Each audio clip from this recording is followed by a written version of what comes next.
पत्रकार दिवाकर शाहमाथि भएको हिंसात्मक आक्रमणले फेरि एकपटक नेपाली पत्रकारिता क्षेत्र झस्किएको छ। रिपोर्टिङको क्रममा मध्यरात सरकारी कार्यालयमा अनियमितता उजागर गर्ने पुगेका दिवाकरमाथि हातपात मात्रै भएन, उनको क्यामेरा समेत खोसियो। अब प्रश्न उठ्छ, रातिको 12 बजे सरकारी कार्यालयमा कसरी र किन भुक्तानी हुँदै थियो? विकासको भुक्तानी कि भ्रष्टाचारको लेनदेन?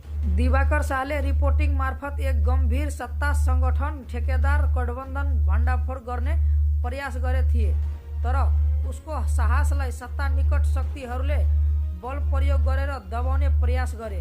गृहमन्त्रीज्यू र प्रधानमन्त्रीज्यूलाई खुला प्रश्न, एक स्वतन्त्र पत्रकारमाथि आक्रमण किन भयो? राति 12 बजे कुन नियम अनुसार सरकारी लेनदेन हुन्थ्यो? किन अझैसम्म दोषीलाई कारवाही भएन? के तपाईहरूको मौनता सत्ता संरक्षण अपराधको संकेत हो? दिवाकर शाह माथिको कुटपिट कुनै एक व्यक्तिमाथिको हमला